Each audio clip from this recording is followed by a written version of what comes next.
Hello everyone.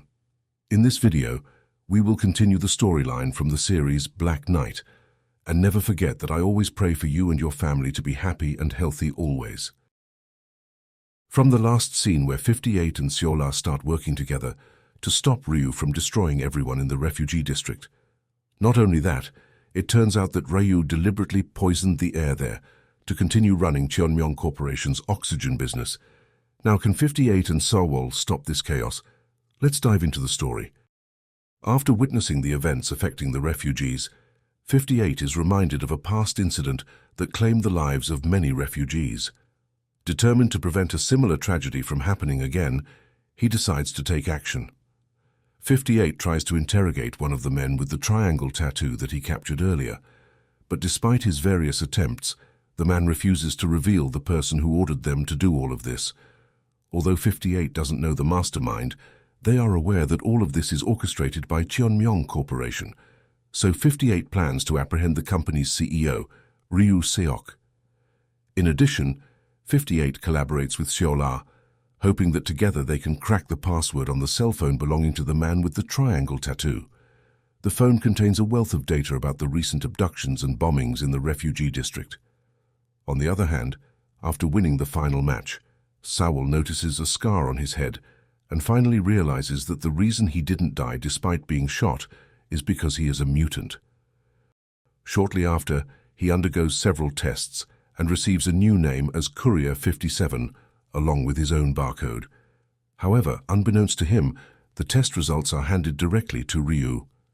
Now Ryu knows that Sawol is the only mutant with the healthiest body he has ever encountered. After obtaining a blood sample from Sawol, Ryu attempts to test his new drugs on others who have the same condition, regardless of whether the drugs can cure or kill the patients. Meanwhile, when Sawol arrived at his new home in the Special District, he immediately went to sleep. The next day, as Sawol was about to leave for work, he suddenly encountered Sawol waiting outside. Sawol then warned Sawol that Cheonmyong had discovered that he was a mutant, so he had to be careful because they would surely target him no matter what. In short, after Sawol arrived at his workplace, he met 58, who instructed him to come to the training location once he finished all his tasks. When Sawol started to leave to deliver a package, he passed through the streets where he used to play with his friends. Unbeknownst to him, his friends were already waiting there to congratulate him. Not only that, Sawol invited his friends to hop into his truck and have fun together. However, before entering the public district, Sawol asked his friends to get off because there were many soldiers guarding the entrance gate. Although Sawol is now officially an oxygen courier, he still seems to struggle with communication, especially when dealing with customers who order oxygen. He even received a 1-star rating due to his impolite words. After finishing work, Sawol goes to the training location to meet with 58. There, 58 finally reveals the involvement of the Cheonmyong people in the bombings at the refugee district. As a result, 58 plans to destroy Cheonmyong and asks Sawol to choose whether he wants to join this plan or not. The next day, 58 meets with Sawol to find out if Cheonmyong Corporation is involved in the explosion case. Unfortunately, Sawol informs him that there is no evidence on the cell phone of the man with the triangle tattoo. Nevertheless, 58 is convinced that Cheonmyong Corporation is involved in this matter and plans to do something to expose their crimes. Then, as night falls without their knowledge, several people suddenly break in and rescue the man with the triangle tattoo, who was previously captured by 58. A firefight breaks out between them. Initially, the couriers manage to stop the attack, but unfortunately, the man escapes by driving a nearby car. After ensuring that he has eluded the pursuers, the man quickly enters a building and contacts someone for help. It turns out that the person he contacts is Ryu's assistant, Parko. However, instead of rescuing him, Parko shoots the man because he feels that he never sent any rescue troops to save him. Before Parko could leave, 58 suddenly arrives and orders Parko to surrender. It turns out that 58 intentionally collaborated with Sawol's team to deceive the man with the triangle tattoo, making him believe that he was being rescued. At first, 58 asks Parko if he knows who is behind the explosion and kidnapping cases that occurred a few days ago. However, since Parko is not honest, 58 is forced to corner him until Parko surrenders, as he doesn't want to die easily. 58 then tells Parko that if he wants to live, he must report all of Ryu's activities so that 58 and Sawol can gather strong evidence to apprehend Ryu. They also promise not to disclose Parko's failure to anyone, because if Ryu finds out, Parko will be killed like his other subordinates.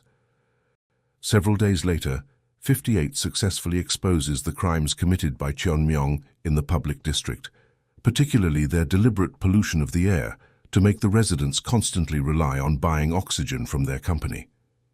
58 then shares this information with Sawol. Not only that, they also obtain information that Ryu visited the refugee district to oversee the health testing process for the refugees who were about to be relocated after he found a cure for his own illness. In summary, when Ryu arrives at the refugee district, 58 is already prepared to launch an attack using his sniper rifle. Meanwhile, the other couriers try to infiltrate the Cheonmyong building to stop the trucks that have been polluting the air in the public district. Additionally, Sawol attempts to meet with Jae-jin and informs him that they will capture Ryu because he has been deceiving the residents about the toxic air, while Ryu himself intentionally polluted the air to make the residents buy his oxygen. However, as 58 is about to execute his plan, he is suddenly interrupted by one of Ryu's guards, causing his shot to miss and allowing Ryu to escape.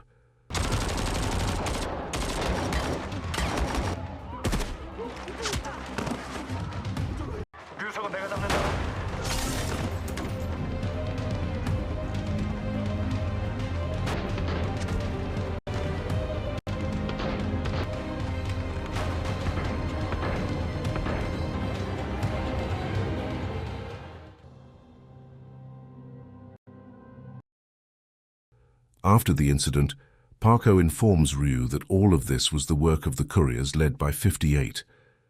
This infuriates Ryu, and he plans to take revenge on 58. On the other hand, the failure of 58's plan restricts their movement, forcing them to wait. Their only hope now lies with Jae-jin, as he is the owner of Cheonmyong Corporation. Shortly afterward, Ryu and his henchmen unknowingly arrive at the location where 58 and the others were present. However, it appears that they fail to capture 58 because he and the other couriers have already left the scene. Meanwhile, at the place where Grandfather is, Jae-jin suddenly arrives, and it turns out that Grandfather is a friend of Jae-jin's. He had helped Jae-jin design the air core system in the past. Grandfather reveals that despite the pollution on Earth, there are a few places where the air has started to improve. People can live there without having to use oxygen masks anymore. The next day, Jae-jin agrees to make the president's mother the leader of the refugee relocation, which infuriates Ryu as it could cause losses for Cheonmyong Corporation. However, Jae-jin seems to no longer care about the company, as his goal is solely to save humanity. When he calls the Minister of Defense to capture Ryu, Ryu shoots both soldiers and even orders his father to end his own life. Unbeknownst to Jae-jin, the minister unexpectedly shoots him because he is actually loyal to Ryu. Now, Ryu becomes the new leader of Cheonmyong Corporation, replacing his deceased father. Ryu then makes a public announcement, stating that his father died due to illness, and as the new leader of Cheonmyong, he attempts to scapegoat 58 and the other couriers by labeling them as terrorists who attacked the refugees. After hearing Ryu's statement, 58 finally decides that they must enter the core district to directly confront Ryu. Grandfather provides them with all the blueprints of the core district that he obtained when he was still working with Jae-jin. Meanwhile, in the refugee district, without anyone realizing it, several refugees start experiencing strange symptoms that cause instant death. In response, Cheonmyong Corporation provides free vaccines to all the refugees there. However, instead of getting better, it turns out that Ryu intentionally distributes fake vaccines to eliminate all the refugees and continue running his business without being bothered by them anymore. On the other hand, when Grandfather realizes Ryu's plan, he instructs 41 to immediately stop the vaccination program conducted by Cheonmyong Corporation. 41 then asks the other couriers to halt the vaccination immediately. Meanwhile, as two of Sawol's friends are about to receive the vaccination, another acquaintance who knows about the fake vaccines tries to stop them. At the same time, the couriers launch an attack on the Cheonmyong personnel, resulting in a shootout between the two sides. Amidst the chaos, Sawol, who is also involved in attacking Cheonmyong, tries to save his three friends. Unfortunately, one of Sawol's friends accidentally gets shot by the Cheonmyong soldiers and dies. Not only that, the Cheonmyong soldiers manage to capture Sawol and take him to Ryu, as he had instructed his subordinates from the beginning to bring Sawol to him alive. After the chaos subsides, 58 and Sawol finally decide to collaborate in conquering the core district to save Sawol and destroy Cheonmyong, now led by Ryu. Leveraging Sawol's connections, 58 and the other couriers successfully break into the core district and immediately attack the guards stationed in front of the Cheonmyong building. Once inside, 58 tries to locate Sawol, while Sawol manages to confront Park Oh, who was attempting to escape with his guards. Not only that, Sawol also captures the Minister of Defense, who was with the president's mother. Outside, Sawol demands that Ryu surrender, as he has nowhere else to escape. In the meantime, when 58 discovers Ryu's whereabouts, Ryu and his henchmen quickly take Sawol to the central control center of the Air Corps, where Ryu plans to destroy everyone by damaging the Air Corps. However, 58 arrives just in time and manages to defeat Ryu. He then swiftly takes Sawol away from the scene. Shortly after, the overloaded Air Corps explodes, destroying the entire Cheonmyong building and several systems in the core district. Fortunately, the local residents who were residing in the core district managed to escape in time, so no one dies due to the Air Corps explosion. Several days have passed, and after the incident at Cheonmyong, the president's mother finally decides to relocate all the refugees to the public district so they can have better living conditions. Then, 3 months later, when the Air Corps and oxygen production have started functioning again, 58 suddenly arrives at Sawol's house, bringing a supply of oxygen. However, because Sawol wants to work as a courier again, 58 reluctantly takes her out using his truck. Since Cheonmyong Corporation was destroyed, everyone begins implementing greening systems, following the example set by grandfather. This effort starts improving the conditions in the area, and now people can breathe without wearing masks again, and the series conclude. And that's it for the story series of this film. Thank you for watching. Don't forget to support this channel by subscribe, like and share. See you in the next video. Goodbye.